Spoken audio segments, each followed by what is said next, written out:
최근 대법원의 양형위원회가 117차 회의에서 성범죄 양형 기준의 설정 범위를 확대하는 수정안을 최종 의결했습니다. 이에 따라 오는 10월부터 친족관계에 의한 성폭행이나 주거 침입을 통한 성폭행 혐의로 기소된 사건의 경우 최대 징역 15년까지 선고가 가능해집니다. 네, 특히 그동안 성범죄에 대해서 양형 기준과 국민의 법 감정 사이에 간극이 심했었는데요. 오늘 시사화에 대해서는 양형 기준 제도에 대해서 자세히 짚어보겠습니다. 전세영 캐스터 임하영 변호사와 함께합니다. 안녕하십니까? 네, 우선 양형위원회가 어떤 역할을 하는 곳인지부터 좀 설명을 해주실까요? 네, 그 양형위원회는 위원장 1명을 포함해서 판사, 검사, 변호사, 법학교수 등 총 13명의 위원으로 구성된 위원회입니다. 설립의 근거 법률은 법원 조직법인데요. 이 법률에 따르면 형을 정할 때 국민의 건전한 상식을 반영하고 국민이 신뢰할 수 있는 공정하고 객관적인 양형을 실현하기 위해 설립된 위원회라고 되어 있습니다.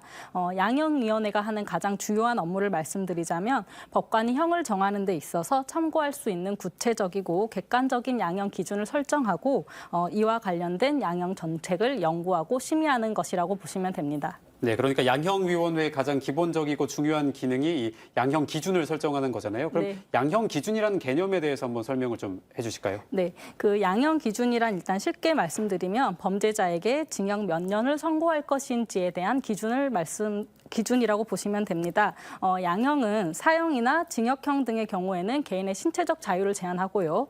벌금형의 경우에는 경제적 자유를 직접 제한하게 됩니다.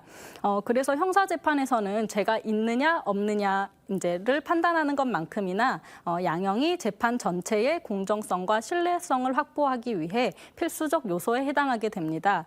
그런데 이제 법에서는 이 형의 범위를 굉장히 폭넓게 정하고 있기 때문에 법관의 자의적인 판단에 따라서 이 형의 차이가 굉장히 폭넓게 차이가 나게 될 수도 있습니다. 이러한 폐단을 막기 위해서 살인, 뇌물, 성범죄 등 총 44개의 범죄 유형별로 양형 인자를 고려해 설정해둔 기준이 바로 양형 기준입니다. 양형 기준 같은 경우에는 원칙적으로는 법적 구속력이 없습니다. 그런데 법관이 이 양형 기준을 위반해서 형을 선고할 때에는 판결문의 양형 이유를 기재해야 하기 때문에 합리적 사유 없이 양형 기준을 위반하기는 어렵습니다. 네, 그러니까 법관이 형량을 정할 때 자의적인 판단을 할 수 없도록 미리 기준을 세우는 거군요. 네. 그런데 이제 최근에 양형위원회가 이 성범죄 양형 기준을 강화했다고 하던데 구체적으로 어떤 것들이 바뀐 건가요? 네, 그 양형위원회가 최근 상향 조정한 성범죄 양형 기준 중에서 핵심 내용만 먼저 짚어보겠습니다.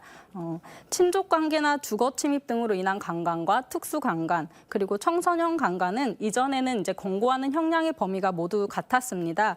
그런데 이제 친족관계에 의한 강간이나 주거침입이 동반된 강간, 그리고 흉기 등을 이용하거나 2명 이상이 합동으로 해서 이제 벌이는 특수강간 같은 경우에는 사회적으로 비난의 목소리가 높아지다 보니 이러한 국민의 정서를 반영해서 하한 같은 경우엔 6개월, 상한 같은 경우에는 1년씩을 각 가중했습니다. 네. 또 이제 13세 이상 청소년 대상으로 하는 일반적인 강간죄와 이런 강간을 통해서 상해까지 발생한 경우에 권고 형량의 범위가 종전에는 같았었는데요. 네. 이러한 불균형을 해소하고자 이번에 양형 기준이 수정됐습니다.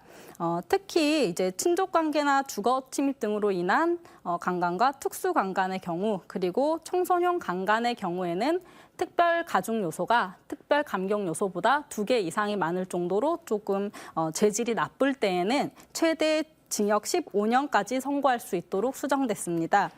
이제 여기서 조금 부연 설명을 드리자면 그 특별 가중 요소에는 가학적, 변태적 침해 행위, 다수의 피해자를 대상으로 하는 반복적이고 계속적인 범행 등이 있고요. 네. 특별 감경 요소에는 심신미약이나 피해자의 처벌 불원 등이 있다고 보시면 됩니다. 네, 뭐 사실 다른 강력 범죄들도 그랬지만 성범죄 같은 경우에는 처벌에 관해서 국민의 법 감정과 양형 기준 사이에 간극이 있었는데 이번 양형위원회 결정에 대해서 시민들은 좀 어떤 반응을 보였는지도 궁금하거든요. 네, 많은 시민이 성범죄 양형 기준을 강화한 이번 양형위원회 결정을 반기면서도 한편으로는 보완해야 할 점도 많다고 지적했습니다. 관련 내용 영상으로 담아왔습니다.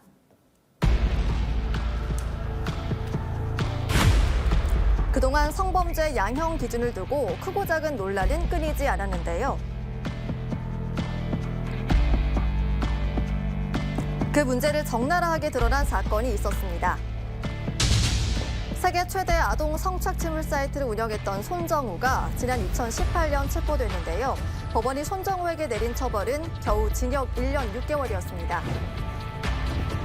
하지만 손정우가 형기를 마칠 때쯤 미국 수사당국이 자금 세탁 등 다른 9개 혐의로 추가 처벌하겠다면서 범죄인 인도를 요청합니다. 그러자 손정우의 아버지가 아들을 수사기관에 직접 고발하면서 미국행을 막았는데요. 결국 다시 한국에서 처벌받게 된 손정우에게 법원은 징역 2년형과 벌금 500만 원을 선고합니다. 그럼 미국과 한국의 처벌 수위는 얼마나 다를까요? 사이트를 직접 운영한 손정우에게는 징역 1년 6개월이 선고됐지만 이 사이트에서 성착취물을 내려받은 40대 미국인에게는 무려 징역 15년형이 선고됐습니다.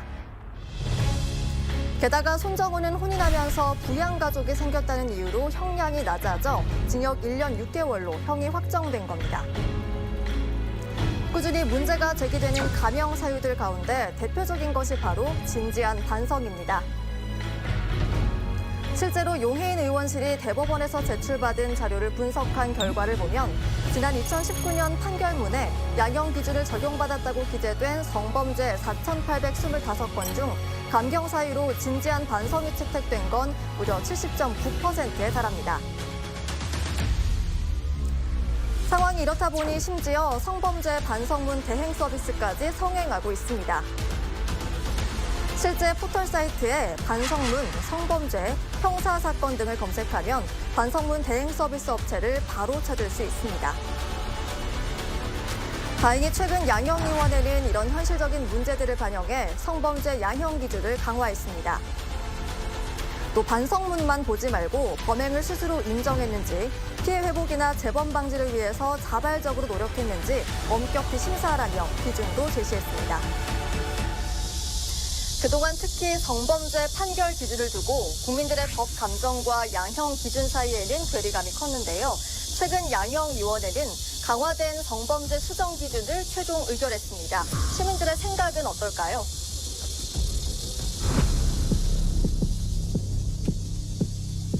우리나라가 아직도 성범죄에 대해서는 너무 봐주는 게 아닌가. 한 사람 인생을 망쳤는데 살인사건하고 거의 저는 똑같다고 보고 있습니다. 시민들의 그 여론이나 생각들을 계속해서 수렴을 하고 거기에 맞춰서 그 형량에 맞는 것들을 강하게 해야만이 다음에는 이런 문제들이 안 일어나는 거죠. 차후 대선책 방향, 어떻게 그 범죄자를 치료하고 어떻게 생활 개선해 나가고 그게 더 중요한 것 같아요. 성범죄 피해자들을 상담하고 지원하는 여성단체의 반응은 어떨까요? 이런 성범죄 피해자들이 가장 두려워하는 것은 그 성범죄를 저지른 가해자들이 손방망이 처벌을 받고 있기 때문이라고 저는 생각하고 있거든요. 그래서 이번 기회에 그 성범죄의 어떤 기준이 강화된 점에 대해서는 저는 굉장히 다행이라고 생각을 하고 있습니다. 하지만 여전히 아쉬운 점이 있다고 지적합니다. 양형이 결정될 때에는 어떤 피해자 관점에서 피해자의 어떤 상황을 고려해서 그것들이 수반되고 뭐 이게 적용이 돼야 되는데 그 내용을 보면 가해자 중심적으로 이해되고 적용되는 부분이 있기 때문에 상당히 좀 아쉬운 점이 있는 점도 있었습니다. 네. 재판 편의적, 가해자 중심적인 양형 조건은 성범죄 피해자를 2번 울게 만듭니다. 피해자 보호 관점에서 양형 기준을 마련하고 일선 수사 현장에서도 피해자를 먼저 배려하는 노력이 무엇보다 중요해 보입니다. 네, 영상을 보니까 성범죄에 대한 양형 기준과 시민들의 인식 차이를 확실하게 느낄 수 있었는데요. 그럼 변호사님께서는 이번에 수정된 양형 기준을 어떻게 평가하고 계신가요? 네, 사실 이제 권고 형량의 범위가 조정되었다는 것도 굉장히 긍정적으로 보고 있는데요. 그 이번 수정한 내용 중에서 제가 높게 평가하고 있는 부분은 따로 있습니다. 첫 번째로는 특별 가중 요소에서 사용되던 성적 수치심이라는 용어가 성적 불쾌감으로 변경된 것입니다. 네. 네. 이 용어가 과거에는 이제 정조관념의 바탕을 두고 있고 마치 성범죄 피해자가 부끄럽고 창피한 마음을 가져야 된다는 잘못된 인식을 줄 수 있어서 이러한 이제 문제들이 적절하지 않다는 의견이 많았는데요. 이번에 이 내용이 수정된 것입니다. 두 번째로는 특별 가중 요소 중에서 범행에 취약한 피해자라는 용어가 있었는데요. 여기에 이제 체육단체 등이나 위계 질서가 강조되고 지휘, 지도, 감독, 평가 등으로 인해서 상급자의 성범죄에 대해서 저항하기 어려운 상황에 놓인 피해자들도 여기에 포함되었다는 것입니다. 최근 몇 년간 이제 그 체육계에서 미성년 선수들을 대상으로 한 성범죄가 논란되는 일이 많았었는데요. 이번 양형 기준에 명시적으로 포함된 만큼 상급자들의 범죄 행위를 조금이나마 억제할 수 있을 것으로 기대하고 있습니다. 네, 그러니까 이제 위기에 의한 성범죄 피해자도 범행에 취약한 피해자를 인정을 받을 수가 있게 된 거군요. 네, 또 어떤 점이 인상이 깊으셨을까요? 네, 이어서 말씀드리겠습니다. 그 일반 가중 요소 중에는 합의 시도 중에 피해를 야기한 경우에 이제 그 양형의 정도를 좀 높이도록 하고 있었는데요. 이 부분이 2차 피해 야기라는 용어로 바뀌었다는 점입니다. 합의 시도와 무관하게 피해자의 인적 사항을 공개하거나 아니면 이제 성범죄 피해 사실을 신고한 것에 대해서 불이익 조치 등 2차 피해 유형이 조금 다양했었습니다. 네. 성범죄의 특수성을 잘 반영했다는 평가를 받고 있습니다. 끝으로 이제 영상에서 보셨던 것처럼 진정성을 신뢰할 수 없는 반성만으로는 형을 감경할 수 없게끔 개선되었다는 점입니다. 몇 년 전에 그 N번방을 운영한 조주빈이 여러 장의 반성문을 재판부에 제출했다고 해서 그 네티즌들의 갑론을박이 있었는데요. 이번 수정으로 인해서 이러한 논란이 조금이나마 해소되리라 생각하고 있습니다. 네, 이 범죄 예방을 위해서라도 양형 기준에 대한 국민의 이해도를 높이려는 노력도 참 필요한 것 같은데요. 관련된 프로그램이 있다고 들었는데 소개 좀 해주실까요? 네, 그렇습니다. 양형위원회 사이트에 들어가시면 당신이 판사입니다라는 제목으로 인터넷에서 양형 체험을 해볼 수 있는 프로그램이 있습니다. 실제 사건을 바탕으로 관련 법과 양형 기준 그리고 재현 동영상 등을 제공해서 국민이 직접 판결을 내려보고 왜 그런 형량이 나왔는지 체험을 해볼 수 있습니다. 상당히 몰입감이 있는 구성으로 그동안 체험해본 사람들에게 좋은 평가를 받고 있습니다. 저도 직접 체험을 해봤는데요. 처음에는 높은 형량을 정하지만 체험 과정을 거치고 나면 사건을 좀 논리적이고 이성적으로 판단을 하게 되면서 처음보다 낮은 형량을 선고하게 되더라고요. 양형 기준 이해를 위해서 한 번쯤 체험해보시는 것도 좋을 것 같습니다. 네, 그렇군요. 그럼 이렇게 정해진 양형 기준이 실제 재판 과정에서는 얼마나 지켜지고 있었나요? 네, 양형위원회에 따르면 2016년부터 2020년까지 살인과 폭력, 성범죄 등 41개 유형의 범죄 사건 38만 5천여 건에 대한 평균 양형 기준 준수율은 90.4%로 나타났습니다. 연도별로 살펴봐도 2018년을 제외하면 매년 양형 기준 준수율이 90%를 넘습니다. 네, 양형 기준 준수율이 90%를 넘는데 이 선고되는 형량을 보면 국민 법감정과는 괴리가 좀 있어 보이거든요. 이게 왜 이렇습니까? 그 선고되는 형량이 국민의 법 감정에 미치지 못한다고 보는 이유가 이제 여러 가지가 있겠지만요. 개인적으로는 극악무도한 범죄자나 누가 보더라도 좀 비난하기 어려운 범죄자에 대해서도 같은 양형 기준이 적용되고 있기 때문이라고 생각합니다. 이제 현재 시행 중인 양형 기준도 종전의 양형 실무에 대한 통계 분석을 기초로 만들어진 것인데요. 네. 종전 양형 실무의 70%에서 80% 정도를 반영해서 형량 범위를 설정하는 것을 원칙으로 하고 있다고 합니다.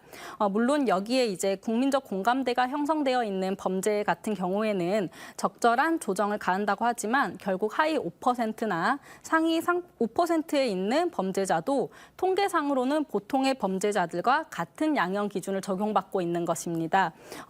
물론 이제 여기에서 법관이 양형 기준을 벗어난 형을 선고할 수도 있겠지만 제가 처음 말씀드렸던 것처럼 법관이 양형 기준을 이탈할 때는 판결문에 그 사유를 적어야 하기 때문에 법관으로서는 양형 기준을 벗어난 판단을 하기가 쉽지 않다고 합니다. 네, 변호사님 그럼 이런 국민과의 법감정 간극을 좁히기 위한 대안은 없을까요? 네, 먼저 각 고등법원 소재지별로 양형조사위원회를 설치하는 것을 조금 제안하고 싶습니다. 양형조사위원회 조사위원 제도는 법원 조사관이나 변호사, 보호관찰관 등 관련 전문가를 양형조사위원으로 위촉해서 피고인과 관련된 양형 자료를 심층적으로 조사하게끔 하는 제도입니다. 사실 이 제도가 2013년부터 논의가 되었었는데요. 그 운영 주체를 법원과 법무부 중에서 누구로 하느냐에 대한 문제 때문에 아직까지 도입되지 못한 제도라고 합니다. 네. 이 제도가 도입되면 법관이 아닌 다른 전문가들이 양형 자료를 조사하게 되기 때문에 국민의 의사를 보다 밀접하게 반영할 수 있을 것이라고 생각하고 있습니다. 또 이제 법관으로서도 그 흉악범에 대해서는 양형 기준을 벗어나서 보다 합리적이고 타당한 결론을 내릴 수 있기 때문에 도움이 될 것입니다. 끝으로는 이제 유무죄에 대한 증거 같은 경우에는 검사가 이제 적극적으로 이제 법정에 제출을 하고 있는데 피고인에게 유리한 양형 자료 같은 경우에는 피고인이 스스로 제출해야 되는 좀 문제가 있었습니다. 근데 이 양형조사위원 제도가 도입되면 피고인들에게 유리한 양형 자료도 법정에 제출될 수 있을 것이기 때문에 이러한 제도가 도입될 필요가 있다고 생각하고 있습니다. 네, 시사와이드 오늘은 강화된 성범죄 양형 기준에 대해서 알아봤습니다. 오늘 함께해 주신 두 분 고맙습니다.